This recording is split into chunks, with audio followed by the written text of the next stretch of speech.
everyone, welcome to the NCCP's Engage Unengage conference. And this is a really exciting session today where we get to highlight some of the really interesting projects that are kind of being spotlighted on the unconference kind of boards that currently are available on Padlets. And so I'm really excited today because we get to really dive into some of the exciting stories that are there. And I hope it's really interesting for all of you listening and kind of watching there. We're doing this Wednesday. This is going out Thursday. So yeah, so if you have any questions, feel free to put them in the chat and we'll pass them through to the speakers. Feel free to kind of ask questions between yourselves and reflect on what it is our speakers are saying and kind of on the lessons that they've learned. And yeah, let's move on to our first speaker. Actually, wait, I should introduce myself. I'm the head of public engagement at UCL. So, but now we're going to introduce our first speaker, and that's Samantha Belfrage. And they're going to be talking about what I have learned about redistribution of power. So over to you, Sam. So you've got a few minutes to kind of tell us about the project. Brilliant. Thank you, Dom. So yeah, my name's Sam. I'm a first year PhD student from the University of Winchester. And I've been working really closely with Lynn, who's also on this call. And she's been my patient and public involvement mentor from the ARC Wessex. And we came up with this idea for a podcast series to look at where the power is in empowerment. So our podcast series is called Finding the Power in Empowerment. We've recorded 3 episodes so far. The first one looking at long-term conditions of diabetes. Our second one was on research and co-production.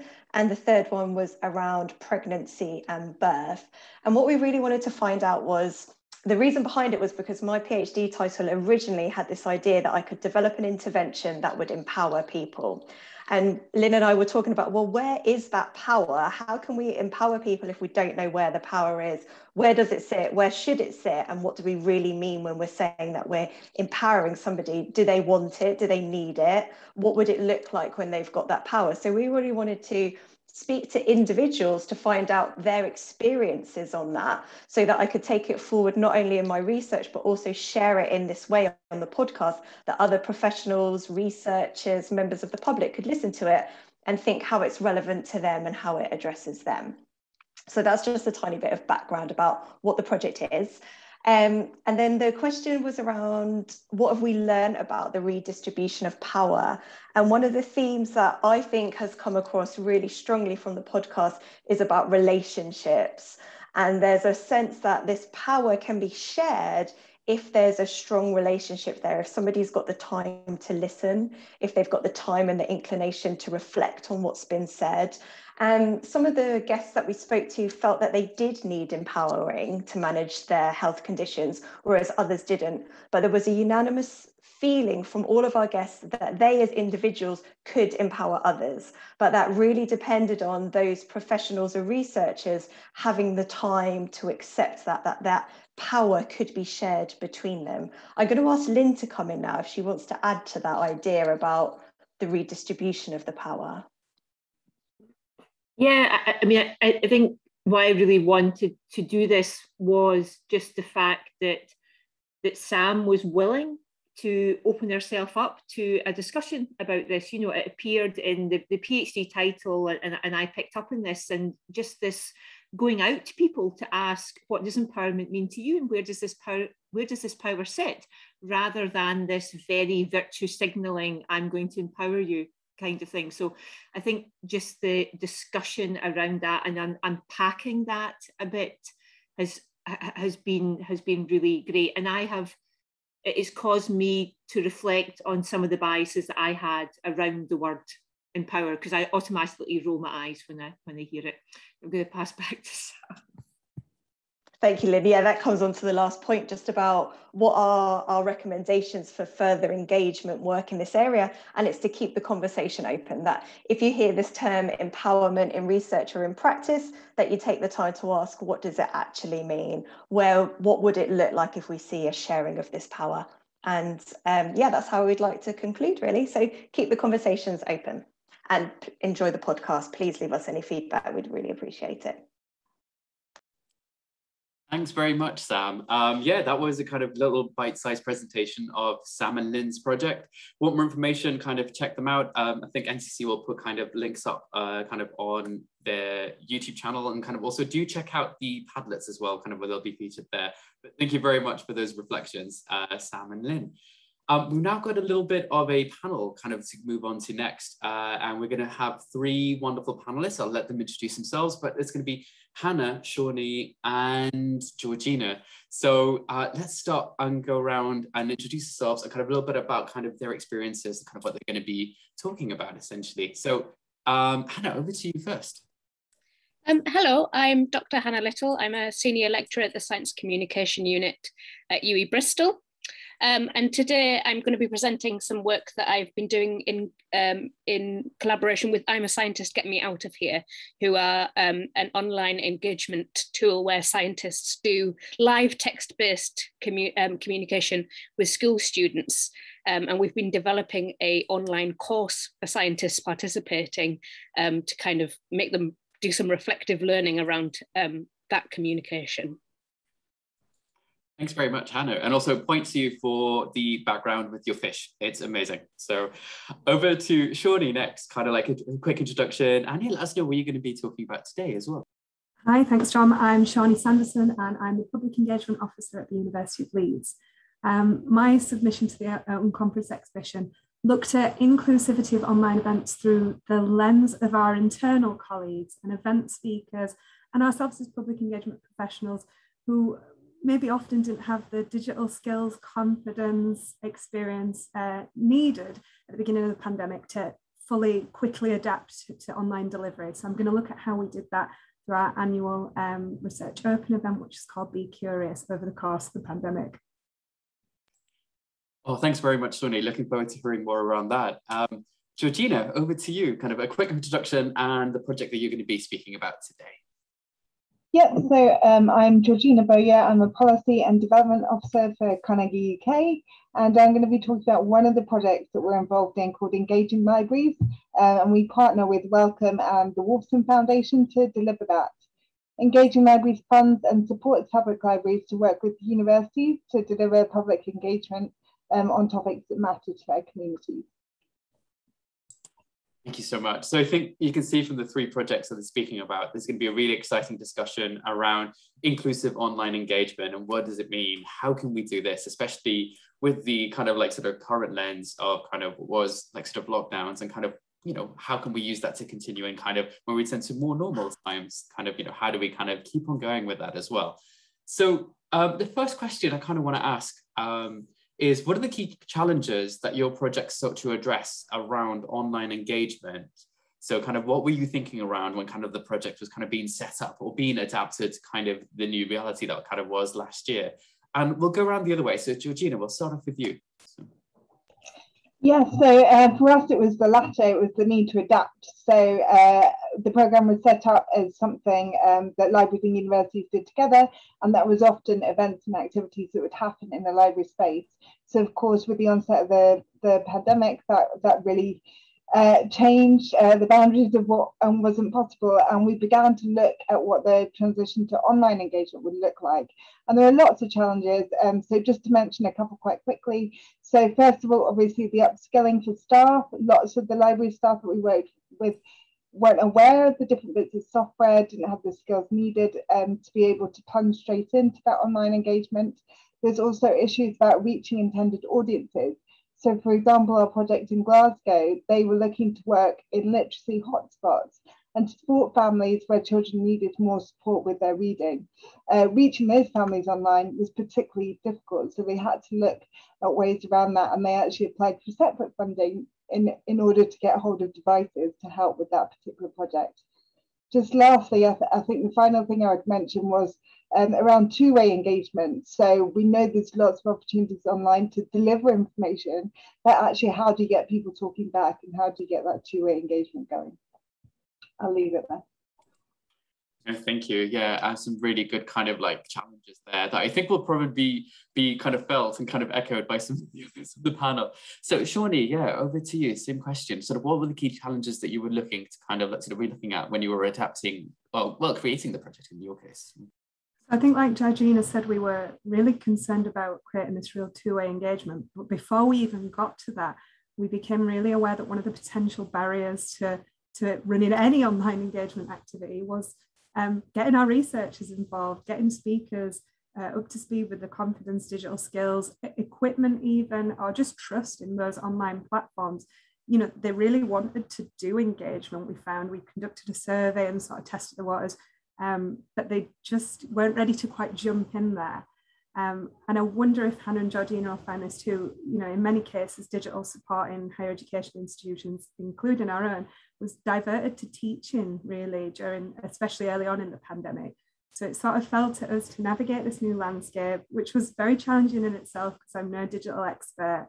And, you know, having to upskill ourselves before then creating training, signposting and resources for other people. So I guess that's one big challenge. And we tried to, rather than reinvent the wheel and develop brand new training, create a, you know, sort of resource that's signposted very well to other things we tried and tested and seen. One thing we did do to try and sort of gain confidence of researchers and get them involved in delivering engagement activities so we could actually reach our public audiences was create stepping stones to online engagement. So we tried to offer, and we were really aware of people's time being pulled here, there and everywhere with the pandemic.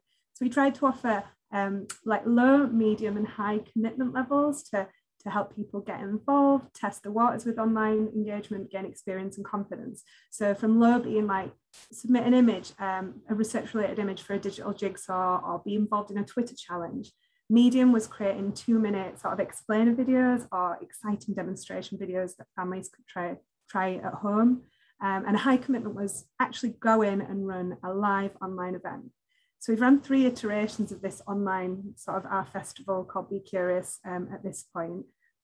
And across sort of those iterations, we've seen people advance from these sort of stepping stones and level up. And you know, by the first one we ran last June, there was no live online events. People weren't really confident in doing that.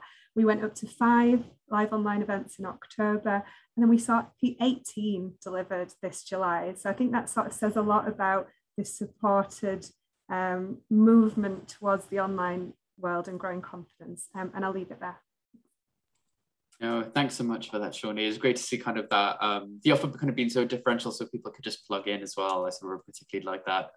Hannah, over to you. So kind of what sort of problems were you looking to kind of like sort of tackle kind of when you were kind of adapting, well, which was already an online kind of program, but kind of like sort of what reflections do you have kind of to adapt to the current setup? Yeah, so I'm a Scientist really came into its own in the pandemic because it was an existing online communication activity. And so the challenge for me with the what we call the Academy Zone, sorry about that, it was a short course that scientists who are participating can engage with. So we give them some resources, and then they had some live chats with me, and we're asked some questions to reflect on their learning throughout. So really the challenge came with getting a lot of scientists who were very, very used to doing live face-to-face public engagement, suddenly going into the pandemic, and everybody flocked to I'm a Scientist to help out because we were running these chats constantly for all of the kids who were doing school from home, which was really, really, really great. But the challenge for me was getting people to think about their objectives in their public engagement when it came to online engagement and the opportunities that brings. Because I think the power of I'm a Scientist comes from the fact that it's text-based and anonymous for the students. So that really makes an environment where the students can ask anything, like nothing's a stupid question. And even if they are worried something is a stupid question, it's anonymous, so it doesn't matter. And what happens when students have that opportunity is that they're able to ask lots of questions that are maybe more personal or about the scientists themselves. And we link that to the scientists with Science Capital and the Science Capital learning approach. So the challenge was really getting the scientists to get over their initial objectives, which are usually about, I want to come and communicate some piece of science, to be more about raising the science capital of those students and getting them to think critically about the purpose of their communication within this new context that allows for that more level playing field when it comes to those conversations. Great, it's really interesting. So basically using that new energy momentum from all those scientists kind of going somewhere, trying to find something to do during the pandemic to actually kind of really think about, okay, how can we actually talk about the scientists themselves and kind of, you know, their stories and their narratives rather than just the science, you know, sort of actually key in those science capital type frameworks. Like, I don't know, that was really exciting to hear about that. So kind of with those kind of three kind of problems that you were looking at and kind of ways you kind of adapted to what was going on, I was gonna say, what was your big light bulb moment? What was the moment that you kind of went like, this online engagement can really help with this, or kind of this is something I hadn't quite realized beforehand, you know, sort of what was it kind of, did you have a moment like that? And don't worry if you didn't as well. So I was wondering, did you have one of those moments? I think it's slightly different for me because I'm slightly sort of set back from the delivery as a sort of part of the program coordination team. But one of the things that came out of the interim evaluation, which struck me, was it maybe sounds obvious, but the fact that online isn't necessarily cheaper or quicker, and actually adjusting that thinking to being aware that online is different, but it needs as much work, as much preparation, and sometimes some investment in terms of the tech to get it right. Yeah, no, we sympathize. We found our budgets kind of went the same way. Kind of, you know, we thought, oh, food and rooms, we won't be spending on that, and then suddenly everything else, and then yeah, no, we totally feel that. That's a really, really good observation there. Thank you, Shawnee. How about you? Kind of what light bulb moments did you have? So... I think from sort of really opening the floor up for online engagement to our researchers and saying, have a go, throw your ideas at us, we'll try whatever. That sort of space of curiosity and creativity, it really, I guess, sat really well with our audiences. We found that they were really willing to accept quite, you know, like DIY, have a go at home content. I think we're really used to it, particularly in universities, producing all these really glossy, beautiful videos. And when you've not got the resources there to do that, people actually love a try-at-home science activity with stuff you can find in your kitchen cupboard. And we got really great feedback from that.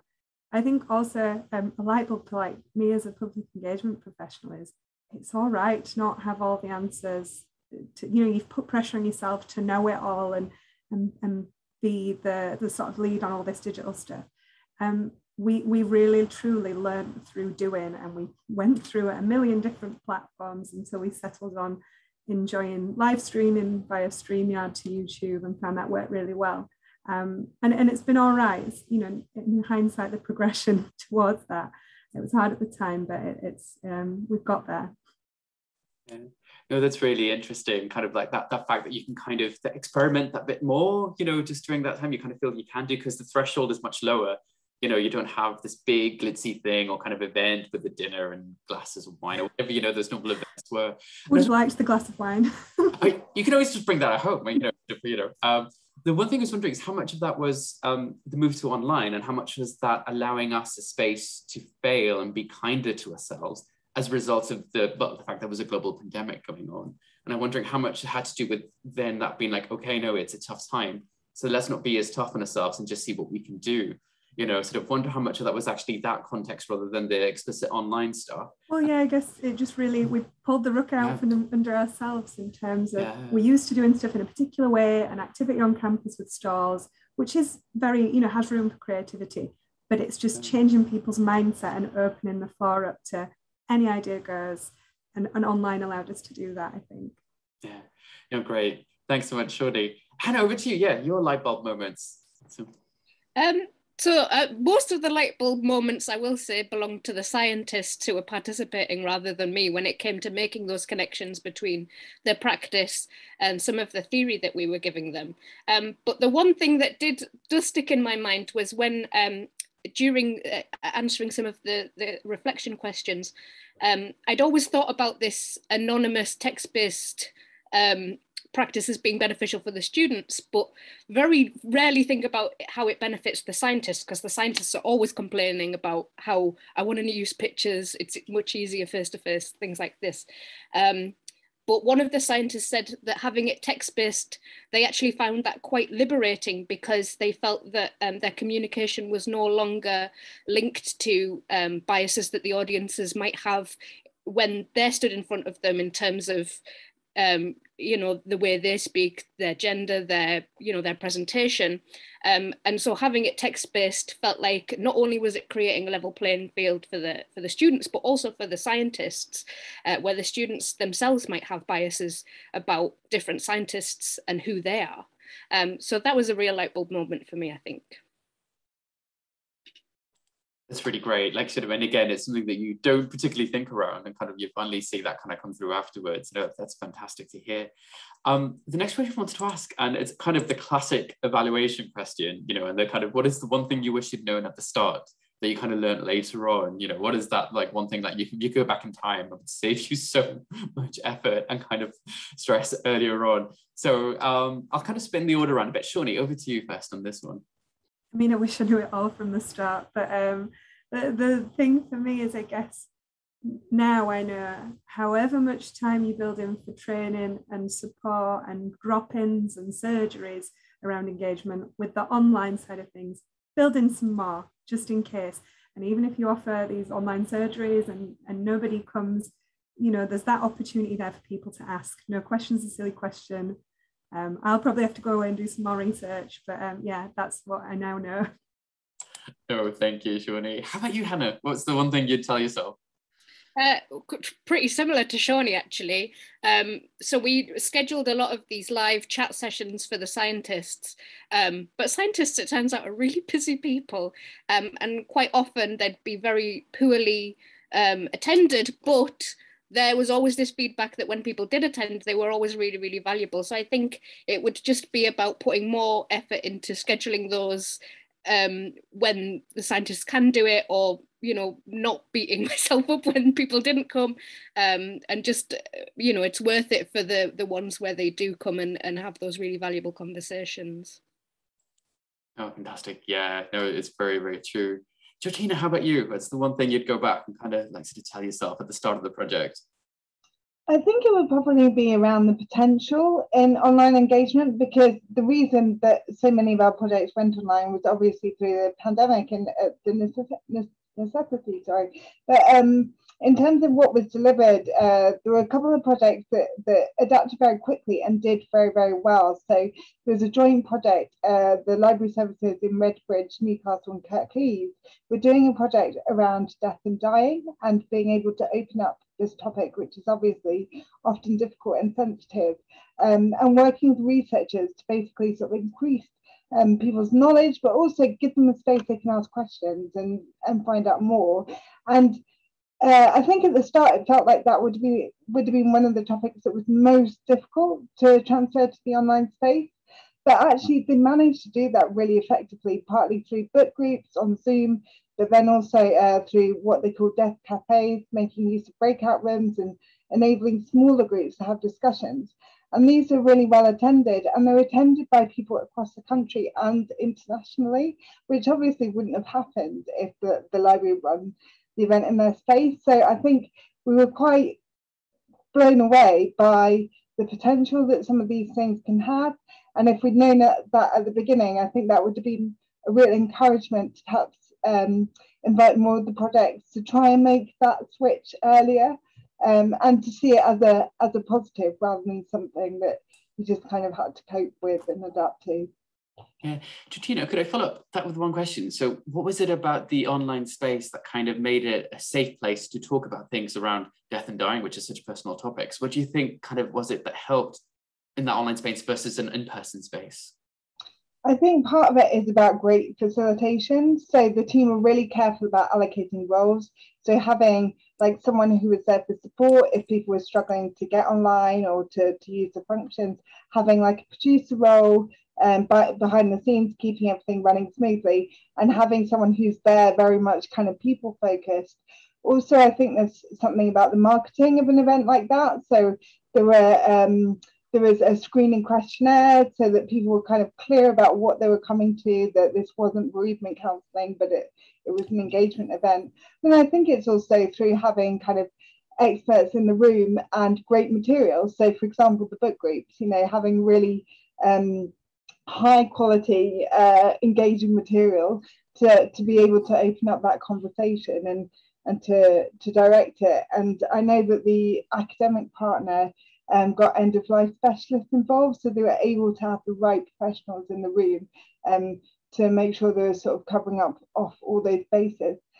Another thing that they thought about was how in a physical space often you can hang around if you know you want to ask another question or you want to continue the conversation, and they managed to sort of facilitate that through a Facebook group, so that after the event people could go onto Facebook and continue the conversation. I think that was really useful as well, in sort of helping people to feel safe, and helping to I guess kind of help with that sort of sense of anticlimax that you get sometimes when you leave an online space and suddenly you're on your own. So that was kind of there as a bit of a backup, which I think helped as well.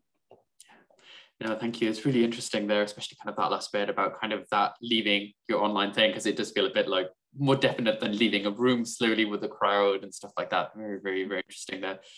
So kind of final, we're down to a final few minutes of a panel, and I would love you all to kind of give a quick reflection on what do you think the future of online engagement is, especially as we start going back to in-person engagement as well.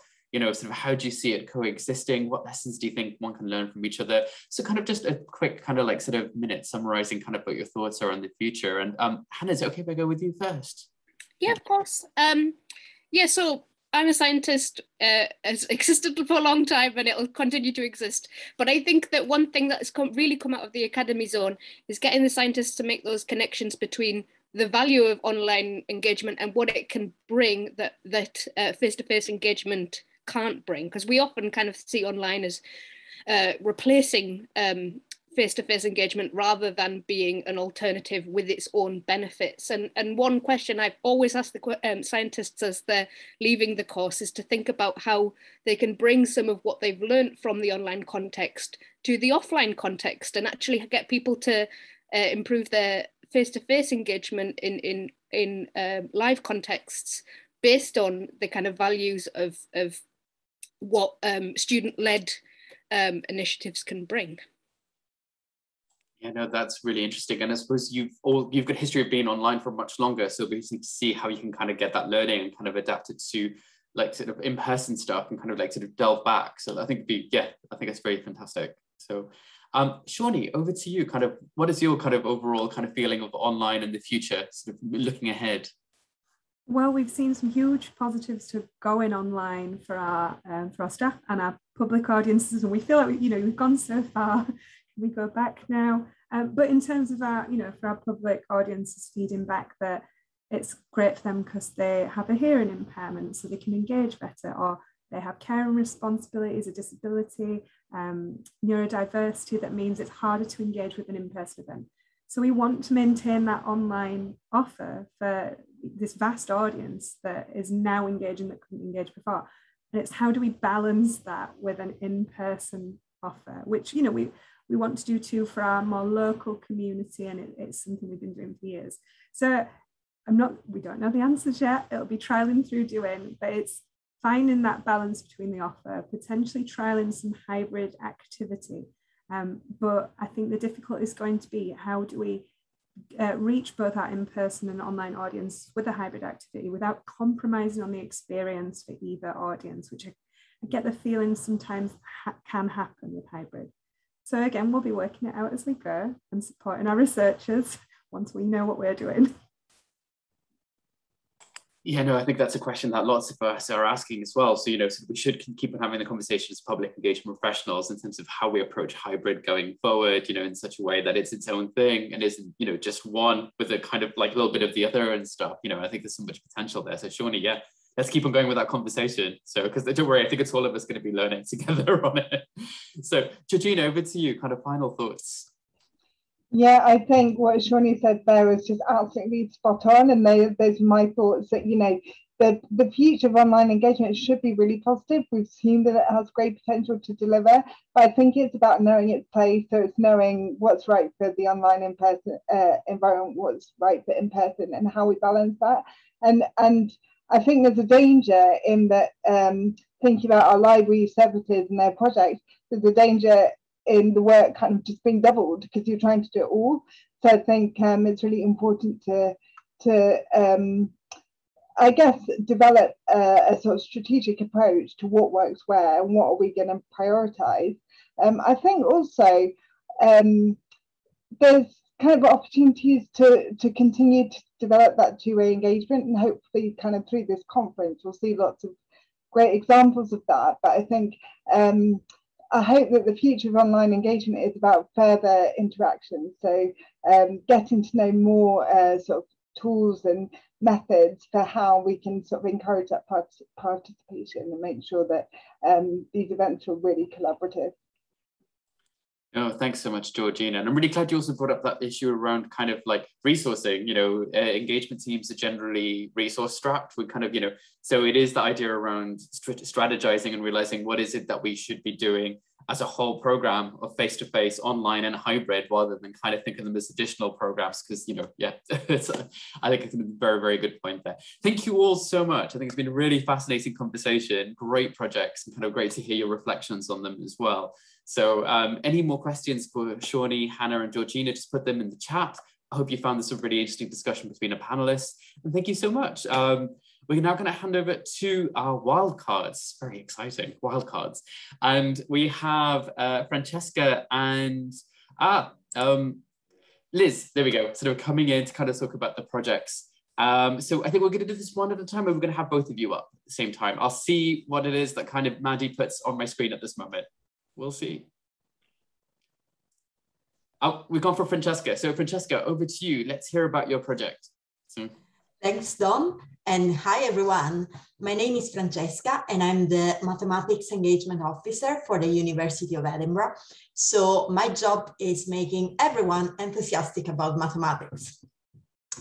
Well, I guess that, like me, many of you have involved undergraduate students in your outreach and public engagement practice. But have you ever experienced or thought about including outreach and public engagement more formally in the academic curriculum? And, or would you like to do that? So I have in the past year, and I would like to share with you how rewarding it was and how much it benefits the university, the community, and mostly our students. Also, to me, this is the best way to spark a culture change in academia and to promote a culture where outreach and public engagement are properly valued, because through including them in the curriculum, we are basically forming the next generation of scientists, academic, and public engagement professionals. So what I enjoyed most about my work, which mainly consists of supervising fourth-year projects that focus on math communication, was I really enjoyed working together with the students and sharing with them my passion for outreach and seeing their enthusiasm for communicating mathematics to the community grow. Also, I really enjoyed seeing the students growing in their communication skills, organization skills, teamwork, and much more. What I found most challenging, as mentioned, was assessing and marking and determining measures to assess the student's success. And in particular, I found it quite challenging to adapt what was a fixed marking scheme that I needed to use to the unique nature of the project. However, overall, I really enjoyed working with the students and supervising projects. And in fact, I am supervising more this year. And this year, I'm also taking a step further. I am supervising also a fifth-year project, which focuses not only on developing and running outreach activities, but also on conducting some research on how these activities can change young people's perception of mathematics. As a bigger aim for the future is to run a whole course about communicating mathematics to the public. This would be a year-long course for final year undergraduate students. I have designed the course and it has been approved by the Board of Studies, so hopefully it will start running next year. And I'm happy to discuss further about it. In the long term, I would like to see this practice of including public engagement in the curriculum more and more widespread in the academic landscape. And I'm happy to answer any questions. You can write in the chat, or even better, write me an email. Thank you. Thanks, Francesca, and thank you for bringing your project to the fore. I think using kind of like working with undergraduates is, you know, such an untapped potential we have, especially around public engagement. So, you know, really, really thank you for sharing that. And I think there's going to be a lot of conversations around engagement in the curriculum going forward, especially with student experience being such a kind of important part of academic life at the moment. So yeah, so kind of I hope you get a lot of comments and kind of a lot of questions your way. Thank you. Thanks, Francesca. Liz, over to you. So a final wildcard for the day. So kind of tell us a bit about what you're talking about, why you picked the theme, and yeah, over to you. Certainly. So my name is Liz Danner, and I am based at Imperial College London. So my role is that of engagement coordinator. I work alongside our public programs team to deliver the capacity building side of our programming. So things like training and supporting our internal networks of engagement practitioners. So as part of that, we were able to offer an undergraduate module that's accredited. So when they developed what they call the iExplore requirements, and so students in either their second or their third year of a STEM course can actually take an interdisciplinary module of some kind. So whether that's public engagement or science communication or something in the humanities or a language. And because it's actually required as part of their accredited degree, it gave us a real opportunity to actually include public engagement among those options. So that was really great for our department, really. And as part of that, I guess the really exciting thing for me was getting to work with the students. So it's offered across the different faculties. So we have engineering, medicine, and natural sciences. So you get a whole range of different bits of background and different perspectives. We had students tuning in last year from China, despite the time difference, which was pretty amazing to me. So some of the challenges have really been just how we adapted that, because the first time we rolled it out for second year students was in the middle of the pandemic, and that all had to be online, which was very different to how we initially imagined the program going. But it worked out all right, and they were able to do a group project where they interviewed researchers and actually developed little videos that became part of the Imperial Lates. So we're very excited that this year that will actually be a group project where they can deliver a hands-on activity. So that has also been, I think, part of the most challenging part is how you create a structure and some frameworks so that students can go from just getting their toe in the water with public engagement to actually delivering and evaluating an activity all within 20 weeks.